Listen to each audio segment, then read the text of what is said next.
So some of you may have seen my earlier video where I checked in my finish line bag for the New York City Marathon. So to reiterate, you cannot check anything in on race morning. It has to be done the day before. Anything you want at the finish line, check it in the day before. So for the morning of the race, you therefore need to have any other items that you want with you put into this special bag.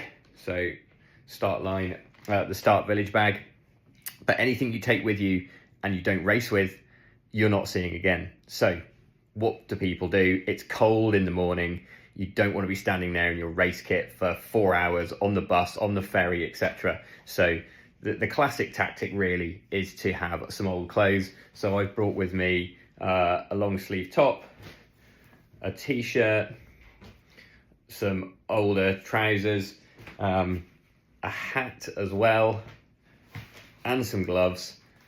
These are all things that maybe I've had from races a few years ago that just sit in the bottom of the wardrobe and don't get used. So I'll wear them to the start and then discard them into the clothes recycling bins before the actual start of the race. I'm also taking a few other items with me to the start, which I will be using because as good as these sort of, the kit lay looks, that's not the whole story, is it? There's a few other things that come with you.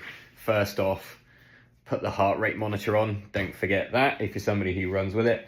I'm going to be taking a bottle of water, which will actually have some Morton 160 in it. That's for just sipping on the way to the start and in the start area, just to keep the energy levels up and the hydration and electrolytes as well. I'm also going to be taking a buff because, a bandana.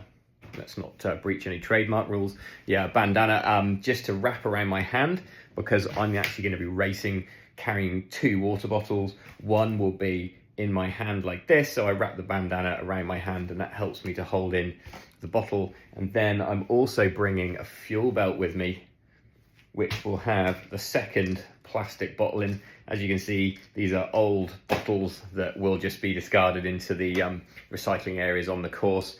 I'm not going to be carrying those to the finish line with me. No special attachment to those old plastic bottles. The other thing that I have generally considered necessary for the start of these races is some spare toilet paper. You just never know. Also a foil blanket, just in case there isn't anywhere to sit or it does get extra chilly. I don't want to take a jacket with me because I don't really have any jackets that I want to throw away. So yeah, really it's spare clothes, toilet paper, foil blanket, and then any sort of food or fluids that you want to take with you in the morning. That's all got to go in that bag. And then you discard the bag before the start of the race. So a few little tips there. Just a difference between, there's some logistical differences between certain marathons, and I think that's one that is worth mentioning for New York.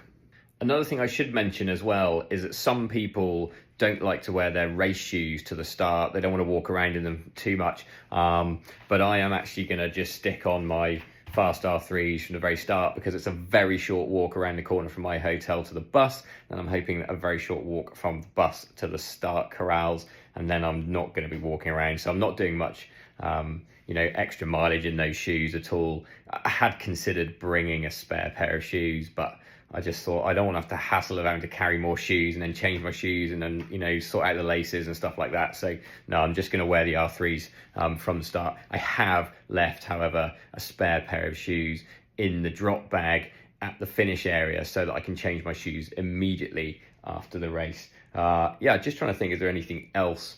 My phone. Yeah, somebody asked me about my phone. I'm going to race with my phone. My phone has everything on it. It's got my plane tickets. It's got all the stuff I need really to live.